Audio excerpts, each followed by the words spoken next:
Morning students, आज हम इस वीडियो के अंतर्गत पढ़ेंगे रचना के आधार पर वाक्य का तीसरा भेद, मिश्र या मिश्रित वाक्य। अब इससे पहले वीडियो में हमने पढ़ा था संयुक्त वाक्य। तो मिश्र या मिश्रित वाक्य क्या होता है? जिस वाक्य में एक से अधिक जिस वाक्य में एक स्वतंत्र अथवा प्रधान उपवाक्य होता है, या तो स्वतंत्र उपवाक्य हो या प्रधान उपवाक्य हो, तथा प्रधान उपवाक्य पर आधारित अन्य आश्रित उपवाक्य हो।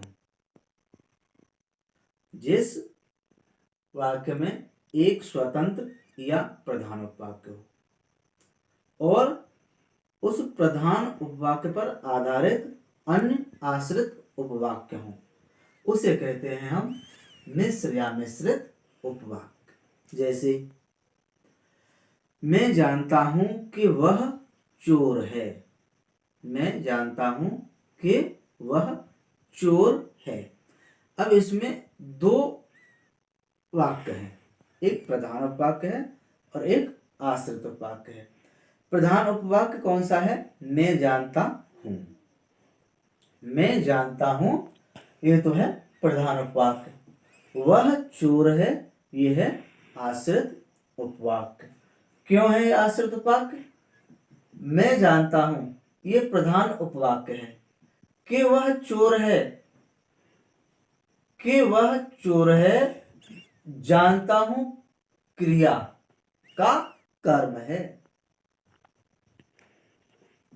कि वह चोर है, जानता हूं क्रिया का कर्म है, इसलिए ये यहां आश्रित उपवाक्य है। अच्छा, आश्रित उपवाक्य की पहचान क्या होगी? जब, जहां, तहां, जैसे, वैसे, जिसने, ज्यों ही, त्यों ही, जब, तब, जहां, जिसने, जिधर, उधर, ज्यों ही, त्यों ही, इन संयोजकों से जुड़ा हुआ होगा आश्रित उपवाक्य। पहचान क्या है आश्रित उपवाक्य की? संयोजकों से जुड़ा हुआ होगा। जब, जैसे, जिसने, ज्यों ही, त्यों ही, जैसे, वैसे, ऐसे, जितना, उतना, जिधर, उधर के, इन संयोजकों से जुड़ा हुआ होगा आश्रित उपवाक्य। अब आश्रित उपवाक्य के आते हैं भेद। पहला है संज्ञा उपवाक्य। आश्रित वाक्य के 3 भेद होते हैं। जैसे संयुक्त वाक्य के 4 भेद थे, ऐसे ही मिश्र वाक्य में के भेद हैं संज्ञा उपवाक्य। संज्ञा उपवाक्य क्या होता है? वाक्य में संज्ञा के रूप में प्रयुक्त, वाक्य में संज्ञा के रूप में प्रयुक्त आश्रित उपवाक्य, वाक्य में संज्ञा के रूप में प्रयुक्त आश्रित उपवाक्य संज्ञा उपवाक्य कहलाता है। या जो उपवाक्य में संज्ञा का काम करे, जो उपवाक्य में संज्ञा का काम करे। या ये मान लें कि वाक्य में संज्ञा के रूप में प्रयुक्त आश्रित उपवाक्य संज्ञा उपवाक्य कहलाता है। जैसे, सुरेश कहने लगा कि कल वह तीर्थ यात्रा पर जाएगा। और सबसे पहले तो इसमें हमें प्रधान उपवाक्य और आश्रित उपवाक्य ढूंढना है। सुरेश कहने लगा कि कल वह तीर्थ यात्रा पर जाएगा। अब इस वाक्य में प्रधान उपवाक्य कौन सा है? सुरेश कहने लगा। आश्रित उपवाक्य कौन सा है? वह कल तीर्थ यात्रा पर जाएगा। क्योंकि आश्रित उपवाक्य की हमने पहचान बताई थी, संयोजकों से जुड़े होते हैं। संयोजक कौन से थे? ज्यों ही, त्यों ही, जिधर, जैसे, वैसे, जितना, उतना, कितना, ज्यों ही, त्यों ही, के आदि से। तो इस वाक्य में की संयोजक है, की संयोजक से आगे का जो वाक्य है वो है आश्रित उपवाक्य। अब परिभाषा क्या थी संज्ञा उपवाक्य की? वाक्य में संज्ञा के रूप में प्रयुक्त आश्रित उपवाक्य, वाक्य में संज्ञा के रूप में प्रयुक्त आश्रित उपवाक्य संज्ञा उपवाक्य कहलाता है। अब हम यहाँ सुरेश कहने लगा कि कल वह तीर्थ यात्रा पर जाएगा, तो प्रधान उपवाक्य हुआ सुरेश कहने लगा कि संयोजक से जुड़ा हुआ है। कल वह तीर्थ यात्रा पर जाएगा, ये आश्रित उपवाक्य है। अब यहाँ हमने इसको माना आश्रित उपवाक्य। आश्रित उपवाक्य, अब आश्रित उपवाक्य में संज्ञा उपवाक्य है, यानी आश्रित उपवाक्य ही संज्ञा उपवाक्य होगा। आश्रित उपवाक्य कौन सा है? वह कल तीर्थ यात्रा पर जाएगा।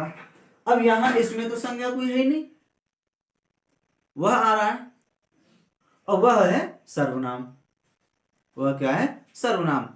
तो यहां जो वह है वह सर्वनाम काम कर रहा है संज्ञा का। वह का मतलब यहां सुरेश है। हम इस बात को ऐसे तो बोल नहीं सकते सुरेश कहने लगा कि कल सुरेश तीर्थ यात्रा पर जाएगा, ऐसे तो कहेंगे नहीं। तो वह शब्द यहां संज्ञा का काम कर रहा है और संज्ञा माने यहां है सुरेश।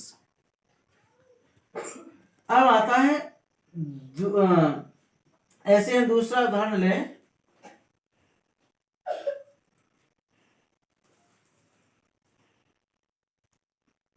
तुलसीदास ने लिखा है कि जो जस करे सो तस फल चाखा। जो जस करे, तुलसीदास जी ने लिखा है, ये वाक्य है कि जो जस करे सो तस फल चाखा। तो तुलसीदास जी ने लिखा है, ये प्रधान उपवाक्य। आश्रित उपवाक्य कैसे आगे? जो जस करे सो तस फल चाखा। अब यहां जो है, जो शब्द काम कर रहा है व्यक्ति के लिए, और व्यक्ति होता है संज्ञा। प्रताप सिंह ने गरजते हुए पूछा, बता तू वास्तव में कौन है? तो यहां तो कोई संयोजक आ ही नहीं रहा है। कभी कभी संयोजक का लोप भी हो जाता है, जैसा इस वाक्य में हुआ है। प्रताप सिंह ने गरजते हुए पूछा कि बता तू वास्तव में कौन है?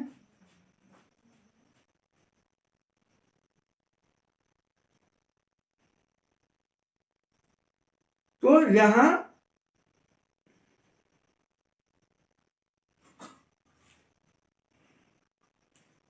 वाक्य में संज्ञा उपवाक्य कर्ता तथा कर्म दोनों के स्थान पर आ जाता है। वाक्य में संज्ञा उपवाक्य कर्ता और कर्म दोनों के स्थान पर आ जाता है, इसलिए यहां ऐसा हो रहा है। दूसरा भेद है संज्ञा उपवाक्य का, मिश्र उपवाक्य का विशेषण उपवाक्य। अब जैसा इसका नाम है, प्रधान उपवाक्य के किसी संज्ञा सर्वनाम की, प्रधान उपवाक्य के किसी संज्ञा या सर्वनाम की विशेषता बताने वाले उपवाक्य कहलाते हैं विशेषण उपवाक्य। और ये विशेषण उपवाक्य जुड़े हुए होते हैं, इनकी पहचान है। संज्ञा उपवाक्य तो किससे जुड़ा हुआ था?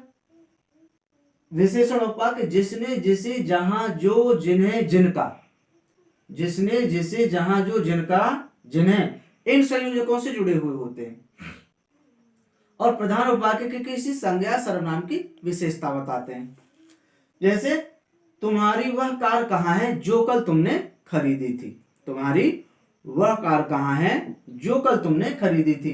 तो यह कार इस वाक्य प्रधान उपवाक्य कौन सा है इसमें? यानी संज्ञा उपवाक्य हो या विशेषण उपवाक्य हो, कोई भी उपवाक्य हो, तुम्हारी वह कार कहाँ है प्रधान उपवाक्य। और जो कल तुमने खरीदी थी ये आश्रित उपवाक्य। अब यहां विशेषण उपवाक्य आश्रित उपवाक्य ही होगा। परिभाषा में क्या है? प्रधान उपवाक्य के किसी संज्ञा सर्वनाम की विशेषता बताते हैं। तो प्रधान उपवाक्य में कार है संज्ञा, और कार की विशेषता क्या है? कल खरीदी गई थी। तो यहां जो तुमने कल खरीदी थी वो विशेषण उपवाक्य है। Thank you. बस इस वीडियो में इतना ही।